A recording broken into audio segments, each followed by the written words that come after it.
दोस्तों हाल ही में मैंने थिएटर्स में Insidious out of the further movie देखा है जिसे जेकब चेज डायरेक्ट करे हैं। ये फिल्म इंसीडियस फ्रेंचाइजी की 6th फिल्म है और इस फिल्म की कहानी को समझने के लिए आपको फर्दर का कॉन्सेप्ट जानना होगा। साथ ही आपको फ्रेंचाइजी की मेन लीड एलिज के बारे में भी थोड़ी जानकारी होनी चाहिए। इन केस आप पूरी इंसीडियस यूनिवर्स का रिकैप चाहते हैं तो मैंने अपने आर्काइव्स वाले चैनल पे एक रिकैप बना रखा है और उस वीडियो का लिंक आपको डिस्क्रिप्शन और पिन्ड कमेंट दोनों में मिल जाएगा। वैसे आप मेरी पुरानी इंसीडियस एक्सप्लेनेशंस भी देख सकते हैं या फिर मूवी को देख चुके हैं तो सबसे अच्छी बात है। हाँ, आज की वीडियो में हम Insidious out of the further film की कहानी को जानते हुए इसके मिड क्रेडिट सीन्स पे थोड़ी बातें करेंगे। ध्यान रहे कि यहाँ हम पूरी कहानी को डिस्कस करने वाले हैं, तो अगर आपको स्पॉयलर्स नहीं चाहिए तो आप इस फिल्म को जाकर थिएटर्स में जरूर देख लीजिएगा इससे पहले कि आप मेरी इस एक्सप्लेनेशन को देखें। तो now with that said, let's roll the intro.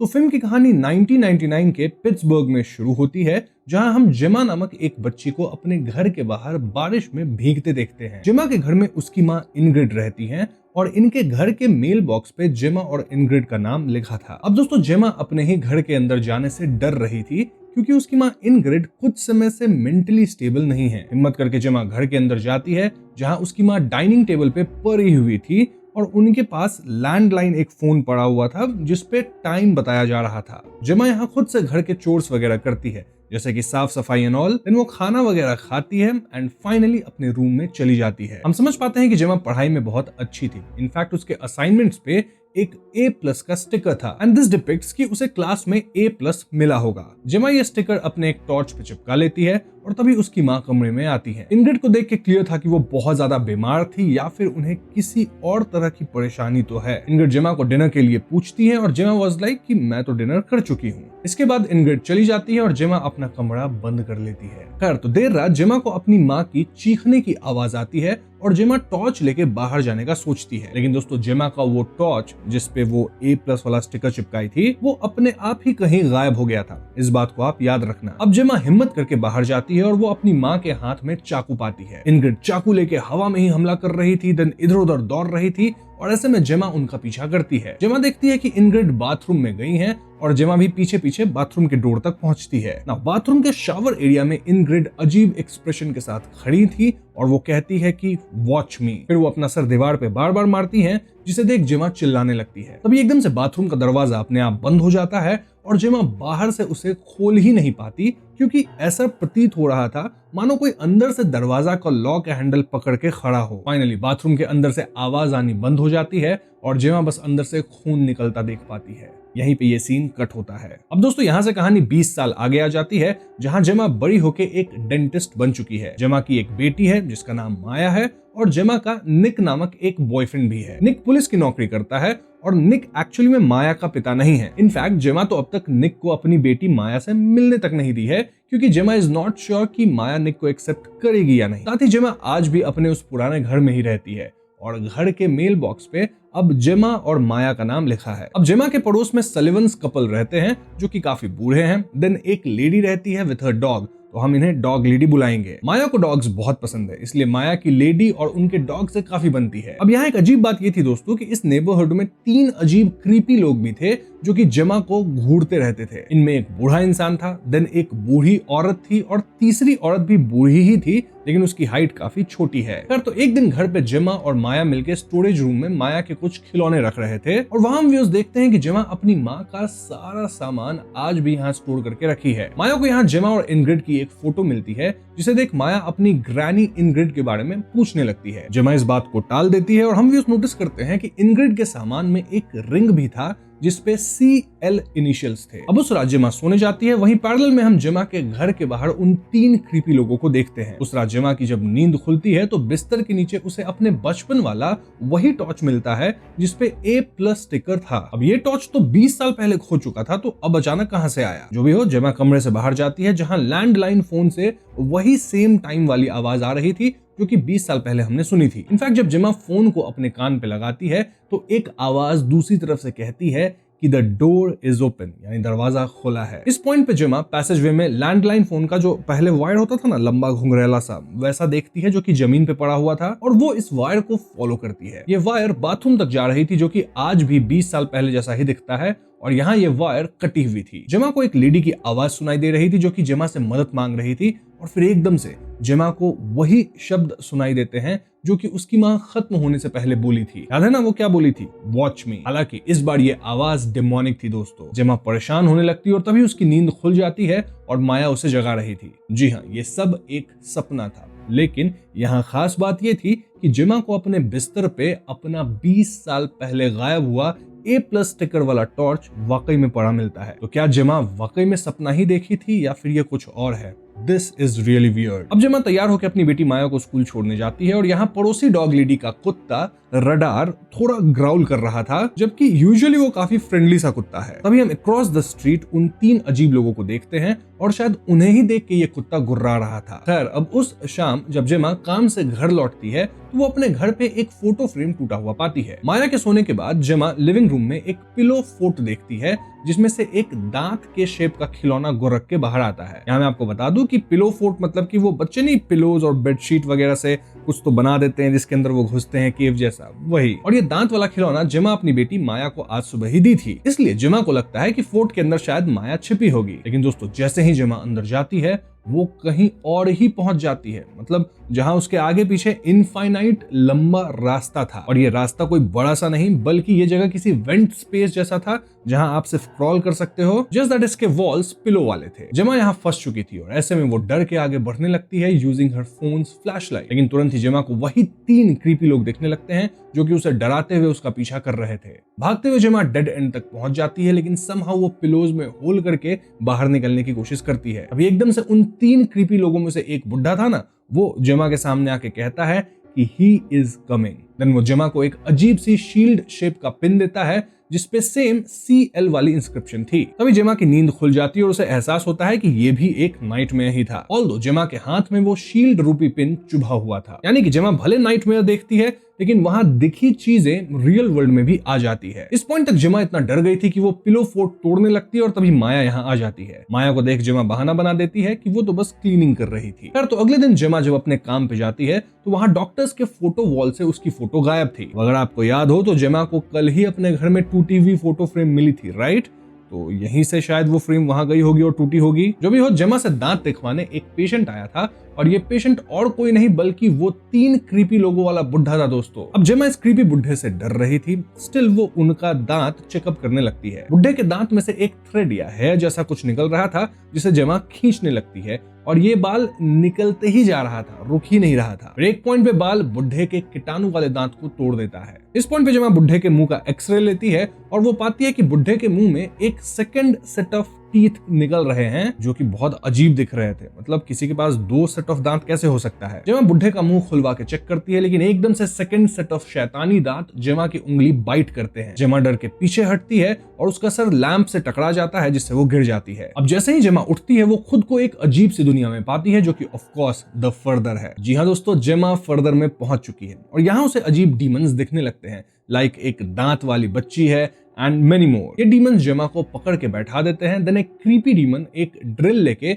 जेमा की दांत ही ड्रिल करने आगे बढ़ता है, लेकिन तभी एक डीमन उसे रोकता है सेइंग कि जब ये खत्म हो जाएगी तब तुम इसके साथ जो चाहे वो करना, फिलहाल हमें टेस्ट लेना है। अब ये टेस्ट क्या है वो आपको आगे पता चलेगा। यहाँ हमें ऐसा प्रतीत होता है दोस्तों मानो फर्दर के अंदर एक डीमन है जो कि बाकी सारे डीमंस को कमांड कर रहा है और इसे हम लीडर बुलाएंगे। इस डीमन पे हम आगे और भी बात करेंगे ही कि ये लीडर कौन है। फॉर नाउ ये ढेर सारी अंगूठी पहना लीडर जेमा की तरफ बढ़ता है, लेकिन एकदम से इलीज यहाँ आ जाती है और वो इन डीमंस को भगा देती है। जी हाँ दोस्तों, इलीज की आत्मा अब भी फर्दर में भटकती है और यहाँ वो जेमा को बचा के उसे वापस रियल वर्ल्ड में भेजती है। रियल वर्ल्ड में आते जेमा खुद को अपने क्लिनिक के फ्लोर पे गिरा पाती है और यहाँ जेमा के पास एक आधा जला हुआ किताब भी कहीं से तो आ गया था। वहीं बुढ़ा भी क्लिनिक में था और क्रीपीली स्माइल कर रहा था और ऐसे में जेमा अपने ही क्लिनिक से भागती है। भागते हुए जेमा इस आधे जले किताब को देखती है जिसमें अजीब ड्राइंग्स थी, साथ ही यहाँ 44 पैलेस करके एक पता भी था। खैर, जेमा यहाँ से घर आती है और धीरे धीरे वो भी अपनी माँ की तरह मेंटली डिस्टर्ब रहने लगी थी। हाल ये था कि जेमा का पूरा घर बिखरा पड़ा था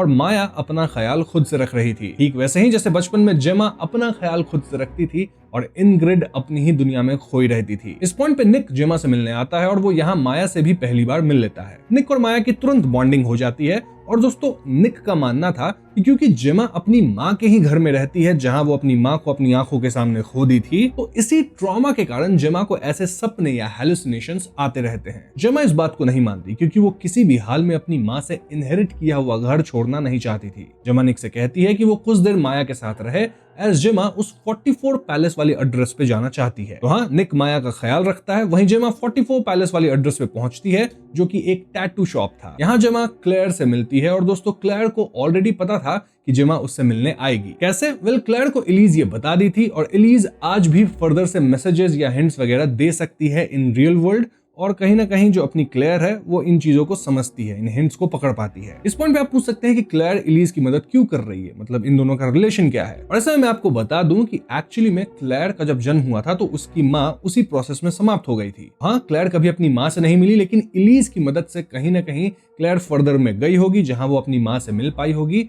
और ये बात क्लेयर को बहुत अच्छी लगी थी। तो इसीलिए क्लेयर के ऊपर कहीं ना कहीं एलिज का एक तरह से रिन चढ़ गया है, तो वो एलिज की मदद करती रहती है, फर्दर में उनसे कनेक्ट करती रहती है। हाँ, ये एक छोटी सी बैक स्टोरी थी, बट अब वापस हम स्टोरी पे आते हैं। पॉइंट ये है कि एलिज को जेमा से बात करना था और इसके लिए क्लेयर फर्दर में जाने वाली थी ताकि एलिज क्लेयर की बॉडी में आके जेमा को चीजें समझा सके। तो यस, फर्दर में जाने के लिए क्लेयर हेडफोन लगाती है जिसपे इनर पीस नामक सॉन्ग चल रहा था और इस सॉन्ग को सुनते ही वो फर्दर में जा सकती थी। क्लेयर यहाँ एक टाइमर भी लगाती है और वो जेमा से क्लियरली कहती है कि जैसे ही टाइमर खत्म हो जेमा क्लेयर की हेडफोन्स हटा दे जिससे वो रियल वर्ल्ड में वापस आ सके। क्योंकि दोस्तों अगर क्लेयर की सोल ज्यादा देर तक फर्दर में रहती है तो डीमंस उसकी सोल की तरफ अट्रैक्ट हो जाएंगे। साथ ही क्लेयर यहाँ एक बाइंडिंग सूट भी पहन ली थी कि अगर कोई डीमन मान लो उसके शरीर में आ भी गया तो वो बंधी ही रहेगी, मतलब फ्री नहीं हो जाएगी। तो यस, क्लेयर गाना बजा के फर्दर में जाती है और पलक झपकते ही एलिज क्लेयर के थ्रू जेमा से बात करना शुरू करती हैं। मिरर के रिफ्लेक्शन में हम क्लेयर की जगह एलिज को क्लियरली देख पा रहे थे। तो एलिज जेमा को क्लियरली बताती है कि जेमा के अंदर भी वो शक्ति है दोस्तों जिससे वो फर्दर में ट्रैवल कर सकती है। फर्दर हमारी दुनिया और आफ्टर लाइफ के बीच का एक लिम्बो जैसा जगह है जहाँ कई खत्म हुए लोगों की आत्माएं फंसी होती है। ये आत्माएं बहुत बुरी हो सकती हैं जिनका मकसद होता है कि वो कैसे भी रियल वर्ल्ड में वापस आ जाए। नाउ द ट्विस्ट इज कि जेमा सिर्फ एक ट्रैवलर नहीं बल्कि एक कुरियर भी है, which is very very rare। अब कुरियर क्या होता है? वेल, कुरियर ऐसे लोग होते हैं जो कि ना सिर्फ फर्दर में ट्रैवल कर सकते हैं बल्कि वहां से कुछ भी रियल वर्ल्ड में लेके आ भी सकते हैं एंड वाइस वर्सा, यानी रियल वर्ल्ड से फर्दर में कुछ चीज भेज भी सकते हैं। एलिज बताती है कि कुछ ही समय पहले वो लैम्बर्ट्स की मदद करी थी जो कि फाइनली अपना रेड डोर बंद कर पाए थे, और जब भी फर्दर में एक दरवाजा बंद होता है तो एक दूसरा दरवाजा खुलता है, और ये दरवाजा जेमा का खुला है जिसके पीछे एक पावरफुल इविल एंटिटी है और वो एंटिटी अब बाहर आना चाहता है। वैसे लैम्बर्ट्स वाली केस की डिटेल जानने के लिए आपको मेरी रिकैप वाली वीडियो या इंसीडियस मूवी की पुरानी एक्सप्लेनेशंस देखनी होगी, क्योंकि यहाँ मैं वो केस फिर से एक्सप्लेन नहीं करने वाला। Anyways, coming back to video, एलिज आगे बताती हैं कि ये जो इविल स्पिरिट है जो कि वही लीडर है, उसे पता लग चुका है कि जेमा एक कुरियर है, इसीलिए ये लीडर जेमा की मदद से रियल वर्ल्ड में आना चाहता है। आज तक हम इंसिडियस फिल्मों में देखे हैं कि इविल स्पिरिट किसी ह्यूमन की बॉडी में आना चाहते हैं, लेकिन जेमा की ताकत से स्पिरिट्स डायरेक्टली रियल वर्ल्ड में ही आ जाएंगे, उन्हें किसी बॉडी की जरूरत पड़ेगी ही नहीं। अब इस लीडर की मदद उसके एकोलाइट्स कर रहे हैं who are none other than those 3 creepy बुढ़ा बुढ़ी लोग। ये एकोलाइट्स नेचुरल ट्रैवलर्स हैं जो कि सेडेटिव का इस्तेमाल करके अपने आप को फर्दर में फोर्स करके ले जा सकते हैं। अब जेमा जितना ज्यादा परेशान या गुस्सा होगी उसकी पावर उतनी ही बढ़ती जाती है, और यही वो एकोलाइट्स चाहते हैं। ये एकोलाइट्स जेमा को वियर डाउन कर रहे हैं ताकि जेमा अपना आपा खो के फर्दर में जाए और वहां लीडर जेमा का इस्तेमाल करके खुद रियल वर्ल्ड में आ जाए। देन ये लीडर जेमा को कंट्रोल करके बाकी कई डीमंस को भी रियल वर्ल्ड में उसके थ्रू लेके आ जाएगा। इनफैक्ट ये लीडर फर्दर के कई एंटिटीज को फ्रीडम प्रॉमिस कर चुका है। जी हाँ, ये वादा कर दिया है कि मैं तुम्हें रियल वर्ल्ड में लेके जाऊंगा, और इसलिए ये लीडर जेमा के पीछे हाथ धो के पड़ा है और इसीलिए इतने सारे इविल एंटिटीज लीडर की बात मान रहे हैं। दोस्तों यहाँ हम कई एंटिटीज को देख पाते हैं जो कि पुरानी इंसीडियस फिल्मों में भी देखे हैं, लाइक ब्राइड इन ब्लैक, की फेस, या वो शॉटगन वाली लेडी जो कि क्रीपली स्माइल करती रहती है, एक्सेट्रा। इनफैक्ट जेमा यहाँ एक फ्यूचर भी देखती है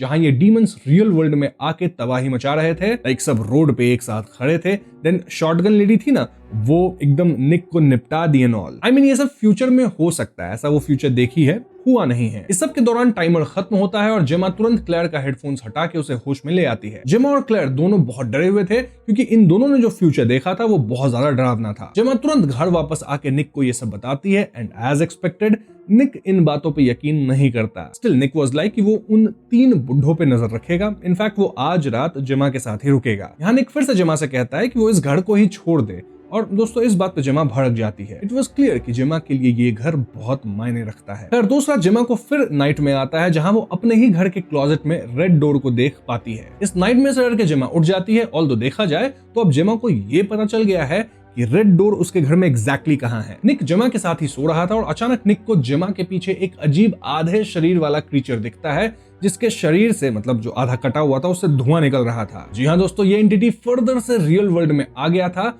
और ऐसा वो जेमा की शक्ति के कारण ही कर पाया होगा। वैसे ये क्रीचर बहुत कष्ट में था, ऐसा लग रहा था उसका शरीर कट गया है, वो रुकता भी है और फिर खत्म भी हो जाता है। लेकिन इस क्रीचर को देख के अब निक को एटलीस्ट समझ में आ गया कि जेमा अब तक जो कुछ भी उसे बताई है वो सब सच है, कोई मन का वहम नहीं है। वैसे मैंने आपको बताया था ना एक टेस्ट हो रहा है, यही टेस्ट है। जी हाँ, रैंडम डीमंस को रियल वर्ल्ड में भेजने का टेस्ट। और ये टेस्ट कर कौन रहा है? ऑफ कोर्स ये लीडर ही कर रहा होगा। और इस टेस्ट के बाद लीडर कंक्लूड करता है कि जेमा अब ऑलमोस्ट तैयार है जिससे वो डीमंस को रियल वर्ल्ड में ला सके। पूरी तरह से तैयार नहीं है, ऑलमोस्ट, थोड़ा और तैयारी चाहिए। क्योंकि देखा जाए तो ये वाला डीमन आ तो गया लेकिन कट गया, तो हाँ ग्रूमिंग और चाहिए अभी। तभी माया यहाँ दौड़ते हुए आके बताती है कि वो 3 क्रीपी बुड्ढों को सलिवंस के घर में जाते देखी है। ये सुनते जेमा तुरंत निक से सलिवंस को चेक करने को कहती है। वहीं वो खुद इन बुड्ढों के घर में जाती है। निक सलिवंस के घर पे नॉक करता है जहां से ये तीनों बुड्ढे बुड्ढी बाहर आते हैं, लेकिन ये तीनों निक के सवालों का कोई जवाब ही नहीं दे रहे थे। वहीं जेमा को इन बुड्ढों के घर में एक टीवी मिलता है जिसपे किसी कल्ट की वीडियोस चल रही थी। इस कल्ट का लीडर था साइरस लाम, जिसके नाम के इनिशियल्स हुए CL। यही CL लिखा हुआ हम उस रिंग पे देखे थे जो कि जेमा की माँ के पास से मिला था, और उस शील्ड पिन पे भी देखे थे। दोस्तों ध्यान से देखने पे हम ये भी समझ पाते हैं कि कल्ट का लीडर बिल्कुल उस डीमन की तरह दिखता है जो कि फिलहाल फर्दर में बाकी सभी का लीडर बन के घूम रहा है। इस कल्ट का लीडर यानी साइरस लाम अपने फॉलोअर्स को किसी तरह का सेडेटिव देके उन्हें फर्दर में भेजता था। इनफैक्ट ये जो एक्ोलाइट्स है दोस्तों, वो भी सिलेंडर कैरी करते रहते हैं और उस सिलेंडर में ऑक्सीजन सप्लाई नहीं, रादर वही सेडेटिव होता है। अभी तो ये बुड्ढे यानी कि एक्ोलाइट्स फर्दर में पहुंच पाते हैं। वैसे एक्ोलाइट्स का मतलब ही यही होता है कि जो किसी कल्ट का फॉलोअर हो। और इससे हमें जो ये लीडर डीमन है इसकी कहीं ना कहीं बैक स्टोरी भी पता चल गई कि वो किसी कल्ट को चलाता था, एंड कल्ट को चला रहा था तो वो अच्छा इंसान होगा ही नहीं। नो वंडर फर्दर में जाके वो एक बहुत बुरा इविल स्पिरिट बन चुका है। अब जेमा को इन एक्ोलाइट्स के घर में अपनी ही एक तस्वीर टंगी हुई दिखती है जिसका करीब करीब 3/4 या उससे भी थोड़ा ज्यादा हिस्सा खून से पेंट कर दिया गया था। अब ये क्या डिपिक्ट करता है? वेल दिस डिपिक्ट्स कि जेमा किस हद तक तैयार हो चुकी है एंटिटीज को फर्दर से रियल वर्ल्ड में लाने के लिए। जब ये फोटो पूरा पेंट हो जाएगा तो इसका मतलब अब जेमा 100% तैयार हो चुकी है, और जेमा को तैयार करने के लिए ही एक्ोलाइट्स उसे परेशान कर रहे हैं। याद है ना, जितना जेमा डिस्टर्ब्ड होगी, गुस्सा होगी, मेंटली अनस्टेबल रहेगी, चिढ़ी रहेगी, उतना ही वो पावरफुल होती जाएगी और उतनी ही वो तैयार होती जाएगी। अब दोस्तों टीवी में चल रही कल्ट वीडियो में अचानक साइरस लाम जेमा से कम्युनिकेट करते हुए उसे लेट गो कहने लगता है। इससे जेमा गुस्से में रिएक्ट करती है और एकदम से टीवी रियल वर्ल्ड से गायब हो जाती है। जी हाँ दोस्तों, टीवी रियल वर्ल्ड से निकल के फर्दर में जा चुकी थी और यही तो जेमा की पावर है। नो वंडर वो बचपन में अपना A+ स्टिकर वाला टॉर्च भी गायब कर दी थी और फिर जवानी में टॉर्च को वापस भी पा गई। जो भी हो, जेमा के चिल्लाने की आवाज सुन के निक उसके पास आता है और उसे संभालता है। इस पॉइंट के बाद से जेमा का बिहेवियर और भी चिड़चिड़ा हो जाता है, जहां वो अब माया तक पे चिढ़ रही थी। इट वॉज क्लियर कि जेमा की तस्वीर अब पूरी पेंट हो जाएगी, जिसे ये एक्ोलाइट्स अपने खून से ही रंगते थे। तभी जेमा के घर पे क्लेयर आती है जो कि ऑफ कोर्स जेमा की मदद करने आई थी। क्लेयर बताती है कि लीडर साइरस काफी टेस्ट्स कर चुका है और आज रात वो अपना प्लान एग्जीक्यूट करेगा, जहां वो जेमा की हेल्प से खुद को और कई डीमंस को रियल वर्ल्ड में लेके आएगा। लेकिन वो ऐसा करेगा कैसे? वेल सबसे पहले वो जेमा की एस्ट्रल बॉडी को उसकी फिजिकल बॉडी से अलग करेगा और एस्ट्रल बॉडी फर्दर में जाएगी। वहां साइरस जेमा की एस्ट्रल बॉडी पे लैच ऑन करेगा एंड देन जैसे ही जेमा की एस्ट्रल बॉडी वापस रियल वर्ल्ड में आएगी, साइरस भी साथ में यहाँ आ चुका होगा। अब इसे रोका कैसे जाए? वेल क्लेयर के पास एक प्लान था। क्या प्लान? वेल क्लेयर का प्लान था कि वो जेमा को एज बेट यूज करेगी ताकि साइरस उसके पीछे आए और फिर साइरस को वापस फर्दर में ही भेज दिया जाएगा। जेमा को फर्दर में डीप इनफ जाना होगा ताकि साइरस उसके पीछे आके भटक जाए, और जहां तक बात है कि जेमा इससे खुद नहीं भटक जाएगी क्या, तो वेल जेमा को क्लेयर अपनी आवाज से गाइड करती रहेगी और जेमा उसकी आवाज का पीछा करके फर्दर से निकल सकती है। ओनली प्रॉब्लम इज कि अब रेड डोर की रक्षा एक्ोलाइट्स करते हैं, यानी वो तीनों बुढ़े लोग हैं ना, वो रेड डोर पे ही पहरा देते रहते हैं। ऐसा करने के लिए वो तीनों सिलेंडर के एनेस्थीसिया का इस्तेमाल करके खुद को बेहोश करके रखे होंगे फर्दर में जाने के लिए। तो अगर निक उनके घर में ब्रेक इन करके उन तीनों को होश में ले आया ना, तो उनकी एस्ट्रल बॉडी रियल बॉडी में आ जाएगी और रेड डोर के आर पार जाना जेमा के लिए इजी होगा। अब रेड डोर के पीछे जेमा को क्या दिख सकता है? वेल, इसका तो हम अनुमान नहीं लगा सकते, क्योंकि दोस्तों रेड डोर के पीछे आपकी मेमोरीज हो सकती है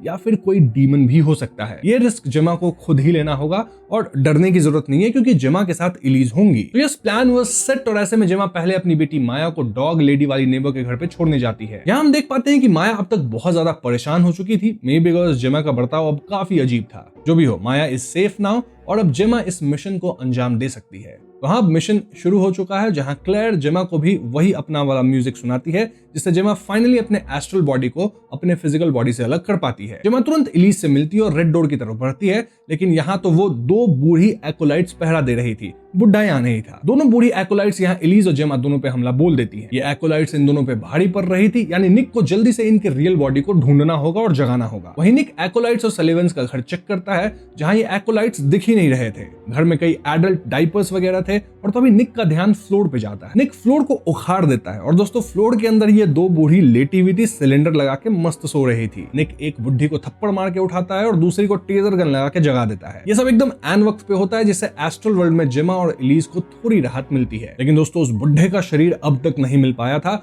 और वो बुढ़ा जेमा को अंदर परेशान जरूर करेगा। खैर, तो जेमा और एलिज रेड डोर के अंदर जाते हैं, जहां जेमा को मेमोरीज दिखती है। अब ये जेमा की मेमोरी नहीं है, रादर उसकी माँ इनग्रिड की मेमोरीज है दोस्तों। और इनमें वही सीन्स थे जो कि हमने फिल्म के शुरुआत में देखा था। जब इनग्रिड एकदम परेशान रहती थी और छोटी जेमा अपना ख्याल खुद रखती थी। हालांकि अब हम मेमोरीज इनग्रिड के पर्सपेक्टिव से देख पाते हैं। दरअसल इनग्रिड भी एक कुरियर थी और ये लीडर डीमन उन्हें हॉन्ट कर रहा था। तभी दोस्तों इनग्रिड हमेशा इतना इरैटिक और अजीब मूड में रहती थी। जिस रात इनग्रिड खत्म हुई थी, उस रात उन्हें यही डीमन दिख रहा था, जिसे मारने वो चाकू लेके दौड़ी थी। इनग्रिड के पास CL इनिशियल्स वाला रिंग भी था, यानी साइरस लाम के कल्ट वाले इनग्रिड को ऑलरेडी चिड़चिड़ा बनाकर उसे तैयार कर दिए थे। लीडर डीमन साइरस का उस टाइम पे भी वही सेम प्लान था जो कि अभी है, और वो इनग्रिड के थ्रू अपना प्लान कंप्लीट कर सकता था। वो इनग्रिड का हाथ पकड़ के उन पे लैच ऑन भी कर चुका था दोस्तों। लेकिन इनग्रिड हार नहीं मानी। शावर में वो इस डीमन से बोली थी कि वॉच मी। जी हाँ, वो ये बात अपनी बेटी से नहीं बोली थी। देन इनग्रिड अपना सर पटक के वहीं समाप्त हो गई, जिससे ये डीमन इनग्रिड का इस्तेमाल नहीं कर पाया था। इनग्रिड ये कदम इसलिए उठाई थी क्योंकि बाथरूम के बाहर छोटी जेमा आ चुकी थी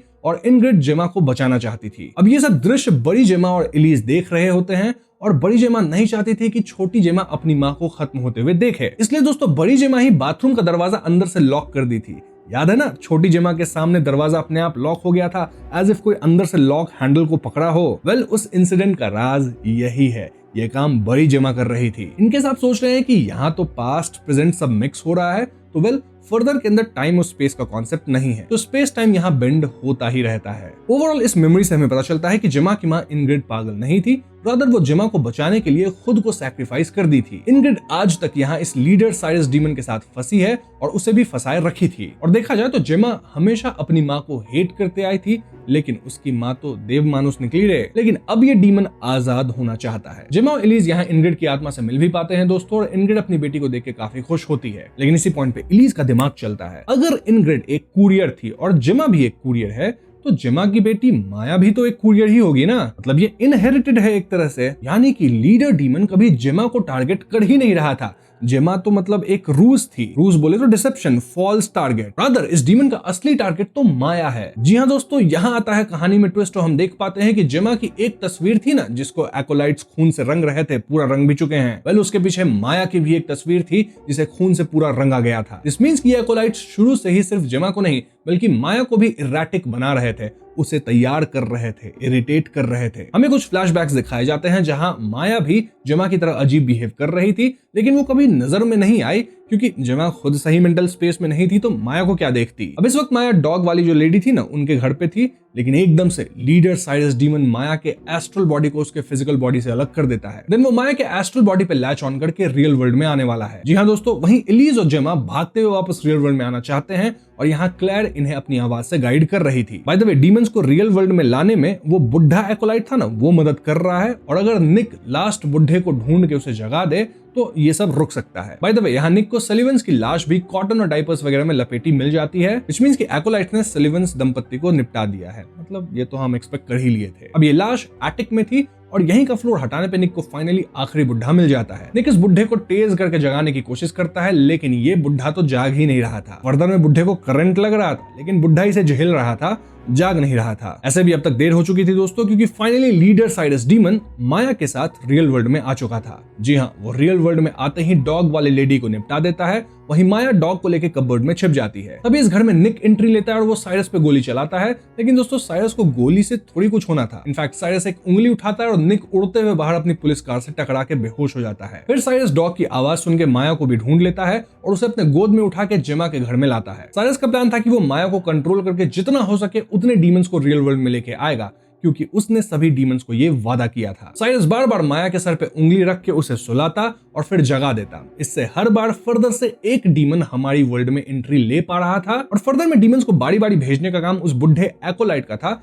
जो कि ये रोल बखूबी निभा रहा था। ये प्रक्रिया बार बार होती और इससे जेमा के घर में डीमंस भरने लग गए थे। वो सारे डीमंस जिन्हें जेमा अपने फ्यूचर विजन में देखी थी, वो सब फर्दर से निकल के रियल वर्ल्ड में आ चुके थे। बाय द वे, माया का शरीर ये ट्रांसफर एक सर्टेन अमाउंट ऑफ टाइम ही झेल सकता था, जिसके बाद ऑफ कोर्स वो खत्म हो जाती। इनफैक्ट हम माया के आंख से खून के आंसू भी निकलते देखते हैं। वहीं दूसरी तरफ इनग्रेड, जेमा और इलीज भी रेड डोर तक पहुंच चुके थे और इलीज वाज लाइक कि डोर से बाहर रियल वर्ल्ड में जेमा को अकेले ही जाना होगा। जेमा ऐसा ही करती है, जिससे वो अपने घर में पहुंचती और भाई यहाँ तो डीमंस भरे पड़े थे। हर एक डीमन यहाँ जेमा पे हमला करते जा रहा था, लेकिन ये डीमंस आपस में भी इतना भिड़ रहे थे कि जेमा समहाउ बचती जा रही थी। आपस में क्यों भिड़ रहे थे? क्योंकि सबको जेमा चाहिए, मतलब सब उस पे लैच ऑन करना या उस पे फीड करना चाह रहे थे। वहीं क्लेयर जाके निक को होश में लाने की कोशिश में थी और तभी हम उसके पीछे से तीनों एकोलाइट्स को जेमा के घर में जाते देखते हैं। अब जो मेन बुढ़ा एकोलाइट था, उसका नाम लेस्टर है, वो जाके माया को गोद में उठा लेता है और फिर एकदम से वो माया को लेके घर से बाहर निकल जाता है। आई मीन वो माया को डीमन से दूर कर दिया। ऐसा वो क्यों किया? क्योंकि दोस्तों इलीज यहाँ बुढ़े के शरीर को ढूंढ के उसे कंट्रोल करने लग गई थी। जी हाँ दोस्तों, इलीज खाली बॉडी में इजिली एंट्री मार सकती है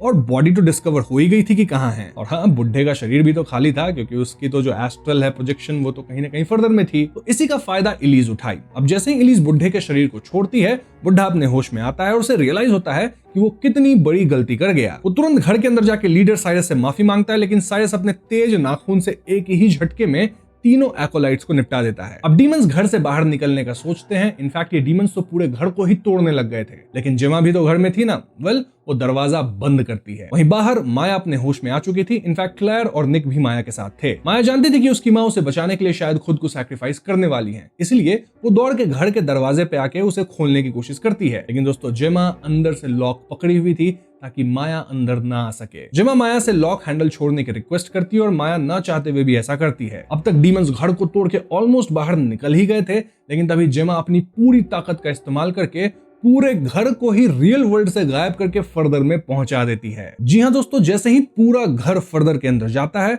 इसके अंदर जितने भी सारे डीमंस थे वो भी साथ में ट्रांसपोर्ट हो गए। इनफैक्ट रियल वर्ल्ड में घर अपनी जगह से एकदम गायब हो चुका था। अब फर्दर में डीमंस तो गए ही हैं, गेमा भी गई है, राइट? तो ये डीमंस गेमा पे ही हमला करेंगे, राइट? रॉन्ग। सारे डीमंस मिलकर लीडर साइरस पे ही हमला कर देते हैं, क्योंकि साइरस उन्हें आजादी प्रॉमिस किया था, लेकिन अंततः सब वापस फर्दर में ही फंस चुके हैं। नाउ रियल वर्ल्ड में हमें ऐसा लगता है मानो जेमा नहीं बच सकती, लेकिन दोस्तों जेमा अपनी एस्ट्रल बॉडी को वापस रियल वर्ल्ड में ले आती है, जिससे वो अपने होश में आती है। यहाँ सभी एक दूसरे को हग करके रोते हैं and everything was okay now. तो यस, एंड में सभी लोग बच चुके हैं और सारे डीमंस एक बार फिर से फर्दर में कैद हो चुके हैं। वैसे हमें यहाँ मेल बॉक्स दिखाया जाता है फिर से, जिसपे अब जेमा और माया का नाम तो था ही, उसके अलावा इनग्रिड का नाम भी दिख रहा था। उसके ऊपर एक पेंट लेयर था या फिर एक कवरिंग, जो कि अब हट गया था। अब इन तीनों का नाम दिख रहा है, क्योंकि जेमा कहीं ना कहीं अपनी माँ को पसंद नहीं करती थी, लेकिन अब पसंद करती है, बिकॉज शी नोज कि उसकी माँ कितना कुछ सेक्रीफाइस की थी सिर्फ जेमा के लिए। और दोस्तों यहीं पे फिल्म की कहानी खत्म हो जाती है। अब दोस्तों फिल्म में एक मिड क्रेडिट सीन है, जहां हम लीडर साइरस डीमन को देखते हैं, जो कि ऑफ कोर्स फर्दर में है और काफी चोटिल है। क्यों चोटिल है? क्योंकि बाकी डीमंस उसे अच्छा खासा पीटे होंगे। तभी वहां की वाला डीमन आता है और वो साइरस को डेंटिस्ट वाली कुर्सी पे बिठा देता है। देन वो वही ड्रिल वाले डिवाइस से उसका दांत ड्रिल करने लग जाता है। मतलब दोस्तों लीडर की लीडरशिप अब निकाली जा रही है, जहां फर्दर में उसको सारे डीमंस अपने अपने स्टाइल में पीटते रहेंगे। वैसे दिस ऑल्सो कंफर्म्स कि लीडर साइरस अब भी एग्जिस्ट कर रहा है और वो वापस आ सकता है। इतना ही नहीं, सारे डीमंस फर्दर में एग्जिस्ट कर ही रहे हैं और उन्हें बस हमारी दुनिया में आने का एक और मौका चाहिए। नीडलेस टू से कि शायद हमें इंसीडियस की 7th मूवी भी जल्दी देखने को मिल जाएगी। और यहीं पे मिड क्रेडिट सीन भी खत्म हो जाता है एंड देन पोस्ट क्रेडिट तक मैं बैठा नहीं, होपफुली कोई पोस्ट क्रेडिट सीन तो नहीं था। दोस्तों ये थी Insidious out of the further की कहानी, जो कि अपने आप में काफी क्लियर है। चल अब हम इससे जुड़ी कुछ थियरीज पे बातें करेंगे। सबसे पहले बात करते हैं गेमा और उसकी फैमिली की। दोस्तों अगर ध्यान से देखा है तो इनग्रिड, गेमा और माया तीनों ही कूरियर्स हैं, मतलब ये पावर जनरेशन से चली आ रही है। लेकिन सबसे दुख वाली बात यह है कि इनग्रिड के पास कोई इलीज नहीं थी जो कि उसे गाइड कर सके। गेमा को तो इलीज मिल गई जिसने उसे समझाया कि फर्दर क्या होता है, कूरियर क्या होता है और कैसे यहाँ फाइट करना है। लेकिन इनग्रिड अकेली थी, बिना किसी गाइडेंस के, और फिर भी उसने अपनी जान देकर अपनी बेटी को बचा लिया। यानी जिसे हम हमेशा से पागल माँ समझते आ रहे थे, वो असल में सबसे ज्यादा ब्रेव निकली। वो बिना किसी मेंटोर के, बिना इलीज के खुद अपनी मर्जी से अपना सर पटक दी ताकि डीमन उसके थ्रू बाहर ना आ सके। इससे ये भी पता चलता है कि अगर इनग्रिड को भी एक इलीज मिल जाती, एक मेंटोर मिल जाती, तो शायद जेमा का बचपन इतना टूटा फूटा ना होता। अब देखा जाए तो पूरी फिल्म में जेमा अपने घर से इतनी ज्यादा अटैच्ड दिखती है कि वो निक की बात तक नहीं मानती थी। मतलब निक कहता था ना घर छोड़ दो, बट स्टिल वो घर छोड़ती नहीं थी, इस बात पे झगड़ा कर लेती थी क्योंकि ये घर उसकी माँ की निशानी थी। लेकिन एंड में वही जेमा अपने हाथों से पूरे घर को ही फर्दर में भेज देती है। ये सिर्फ एक प्लॉट ट्विस्ट नहीं, एक बड़ा मेटाफर है दोस्तों। मतलब जो चीज हमें सबसे ज्यादा पसंद है, कभी कभी उसी को छोड़ना पड़ता है ताकि हम आगे बढ़ सके। जेमा अपनी माँ की मेमोरी, अपना बचपन, सब कुछ एक झटके में फर्दर में भेज देती है ताकि उसकी बेटी बच सके। याद है ना, घर में एक स्टोर रूम था जहां जेमा अपनी माँ की सब कुछ स्टोर करके रखती थी, वो सब भी गया। और ये सीन भी प्रूव करता है कि जेमा की पावर किसी नॉर्मल कूरियर से कहीं ज्यादा है। वो एक पूरी बिल्डिंग को रियल वर्ल्ड में गायब कर सकती है। ये सीधा सीधा हिंट है कि भविष्य में अगर फ्रेंचाइजी को फर्दर को परमानेंटली खत्म करना होगा ना, तो जेमा ही वो की हो सकती है जो ऐसा कर पाएगी ना। अब तक की सारी इंसीडियस फिल्म में होता यह था कि इंसान फर्दर में फंस जाता था, देन डीमंस जो है उस इंसान की शरीर में आने की कोशिश करते थे, राइट। लेकिन इस फिल्म में जेमा का पावर ही उल्टा है। वो फर्दर में सिर्फ जा ही नहीं सकती, बल्कि वहां की चीजों को वापस रियल वर्ल्ड में ला सकती है, एंड वाइस वर्सा। हाँ, डीमंस को जैसे ही इसका पता चला, ऑफ कोर्स वो हमारी दुनिया में आना चाहते थे, हमारी दुनिया को अपने खेल का मैदान बनाना चाहते थे। जो भी है, ये जो शिफ्ट है पावर की, ये इस फ्रेंचाइजी की सबसे बड़ी ट्विस्ट रही है अभी तक, क्योंकि अब खतरा सिर्फ सपनों तक सीमित नहीं रहा।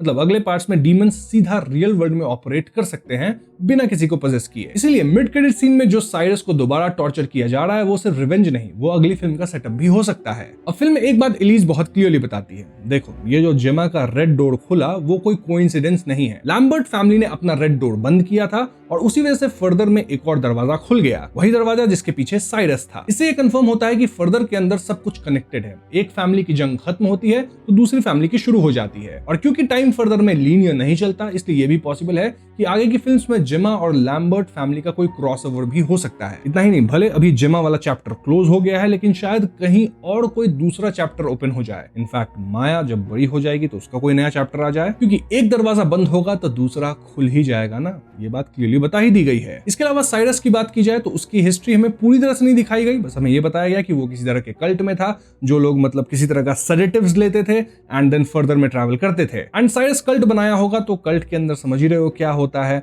लोगों के साथ वो गलत किया होगा, खत्म भी करवाते हैं लोगों को। तो साइरस का एक इविल स्पिरिट होना, इस मूवी का विलन होना सटीक बैठता है। हालांकि उसका पास्ट थोड़ा और एक्सप्लोर किया जाता तो और भी मजा आता। ओवरऑल मुझे ये फिल्म पिछली कुछ इंसीडियस फिल्मों से बेहतर लगी है, क्योंकि इसमें वर्ल्ड एक्सपैंड हुआ है। फिल्म में नए पावर्स को सेट किया गया, कुछ ट्विस्ट्स भी थे। स्टिल ये पहली इंसीडियस जितनी तगड़ी तो नहीं है, लेकिन इसे एक अच्छी फिल्म हम कह सकते हैं। बीच में 2-3 इंसीडियस आई थी ना, जो कि मतलब उतनी अच्छी नहीं थी, उन सबसे ये काफी बेहतर है। हाँ, अगर आप इंसीडियस फ्रेंचाइजी के फैन हैं तो आप इसे थिएटर्स में जरूर चेकआउट कीजिएगा। तो बस आज की वीडियो में इतना ही। वीडियो पसंद आई हो तो इसे लाइक और शेयर करें, साथ ही चैनल पर नए हैं तो हमें सब्सक्राइब भी कीजिएगा, क्योंकि हम अपने चैनल पर ऐसे वीडियोस लाते रहते हैं।